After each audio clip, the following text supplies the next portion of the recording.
Okay, hello बच्चों. Today we'll study fundamental theorem of arithmetic, class 10th, chapter 1, real numbers. Okay, what does fundamental theorem of arithmetic says? It says every composite number can be expressed or factorized as a product of primes, and this factorization is unique apart from the order in which the prime factor occurs. So we are speaking about a composite number. Composite number होते क्या है पहले हमें ये पता होना चाहिए. I hope आप लोगों को पता है प्राइम नंबर्स क्या होते हैं. Prime numbers are the one which have only two factors, either the number or one. For example 2, 3, 5, 7 and so on. इनमें क्या खासियत है? 2 सिर्फ 2 से डिवाइड होता है या 1 से डिवाइड होता है. 3 सिर्फ 3 से डिवाइड होता है या 1 से डिवाइड होता है. तो इसके फैक्टर 2 और 1 है, इसके फैक्टर 3 और 1 है, इसके फैक्टर 5 और 1 है, इसके फैक्टर 7 और 1 है. अब इन नंबरों को छोड़ के the numbers other than prime numbers are called composite numbers. Again it has an exception, we will not include 1. 1 is a unique number, ना ये प्राइम है ना ये कॉम्पोजिट है. It is called a unique number. So other than 1 and prime numbers, if I exclude them, remaining numbers like 1 छोड़ दिया, 2 छोड़ दिया, 3 छोड़ दिया, 4, 5 प्राइम है, then 6, 8, 9, 10 and so on. These are called composite numbers. इनको composite numbers क्यों कहते हैं? Numbers having factors more than 2 or I can say minimum 3 factors are called composite numbers. For example 4 के फैक्टर क्या हो जाएंगे? 4 2 से डिवाइड हो जाएगा, 4 से डिवाइड हो जाएगा, 1 से डिवाइड हो जाएगा. 6 की बात करें तो 2 से, 3 से, 1 से, 6 से. तो आप देख सकते हैं if I leave the prime numbers, other numbers are having factors more than 2 और मिनिमम 3.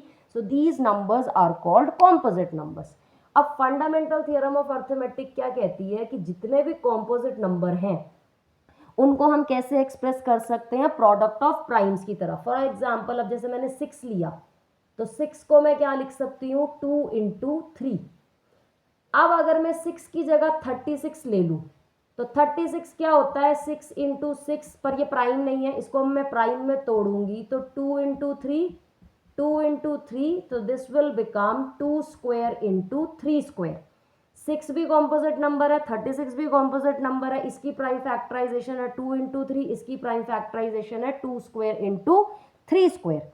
प्राइम फैक्टर सेम है पर यहाँ पे पावर 1 है, यहाँ पे पावर 2 है. तो इसीलिए कहते हैं every composite number can be expressed as a product of primes and this factorization is unique. तो यूनिक ही है, यहाँ पे पावर 1 है, यहाँ पे पावर 2 है. ऐसा और कोई नंबर तो नहीं हो सकता ना जिसमें ये दोनों पावर 2 2 है और वो 36 के बराबर हो.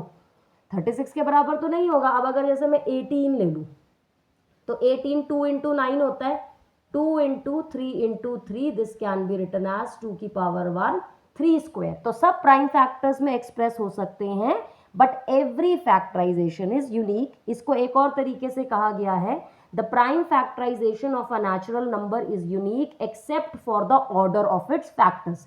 ऑर्डर वो 2 इंटू 3 लिखो या 3 इंटू 2 लिखो, इट डजेंट मैटर, ऑर्डर से फर्क नहीं पड़ता है, बाकी वो यूनिक होगी, हर नंबर की फैक्टराइजेशन अलग होगी. अब इसी को एक्सप्लेन करते हुए मैं एक एग्जाम्पल लेती हूँ जो आपकी एनसीईआरटी का एग्जाम्पल 5 है. क्या कहता है example 5? Consider the number 4 to the power n where n is a natural number. Check whether there is any value of n for which 4n ends with digit 0. कई बार ये बोर्ड्स में आ जाता है 2 मार्कर और एज अ 1 मार्कर. हमें check करना है कि क्या ये नंबर किसी भी n नेचुरल नंबर है, किसी भी पावर पे 0 पे एंड करेगा. पहले तो मैं आपको रफली चेक करके बताती हूँ, पर इस पे नंबर नहीं मिलेंगे, 1 मार्क्स में चल जाता है, पर थियोरेटिकल होगा 2 मार्क्स का तो नंबर नहीं मिलेंगे. 4 की पावर 1 क्या होता है? 4. नेचुरल नंबर है तो n is a natural number, तो n कहाँ से शुरू होगा? n can be 1 2 3 so on infinity. 4 की पावर 2 किया तो क्या आया? 16. 4 की पावर 3 किया तो क्या आया? 64. तो कभी 4 आ रहा है, 6 आ रहा है, 4 आ रहा है और ऐसे ही चलता रहेगा. कहीं पे भी 0 आ रहा है? नहीं आ रहा ना. अब 0 आने की खासियत क्या होती है? जितना हमें पता है अगर किसी भी नंबर में 0 आता है, सबसे छोटा अगर हम देखें 10, तो 10 को मैं क्या लिख सकती हूँ 2 इंटू 5। एक और ले लो 20 को लिख सकते हैं 2 इंटू 10, इसका मतलब 2 into 2 into 5 that is 2 square into 5।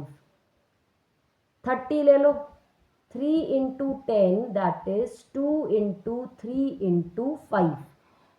तीनों में देखो क्या खासियत दिख रही है, 2 5 है, 2 5 है, 2 5 है।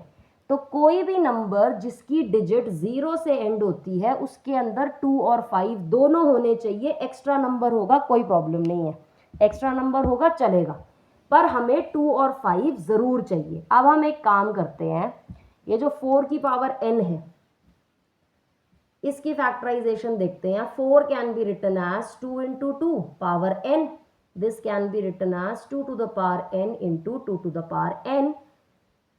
और अब जब बेसिस सेम होती हैं तो पावर्स ऐड हो जाती हैं, तो n plus n 2 to the power 2n, 2 prime, तो इसका मतलब मैंने प्राइम फैक्टराइजेशन कर दी।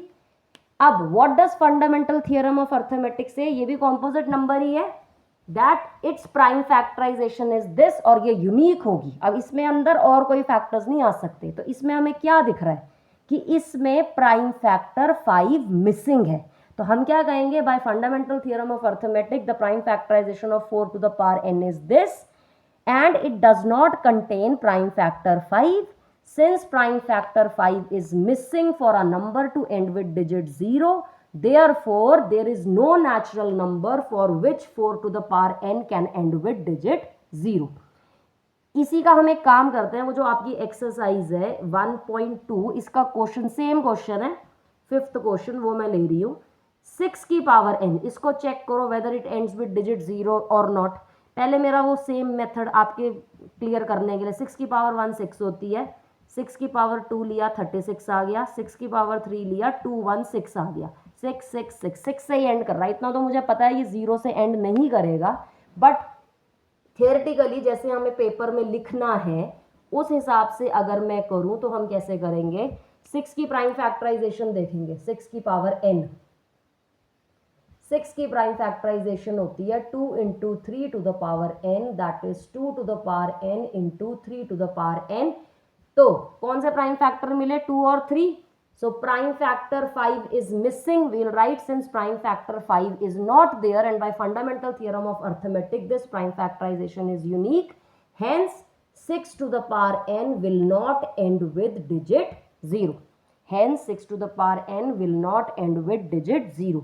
तो ये आपका एक 2 मार्कर कंफर्म हो गया। अगर आपको समझ में आ गया है तो आप ये अपने पेपर में कर सकते हैं। Okay, thank you.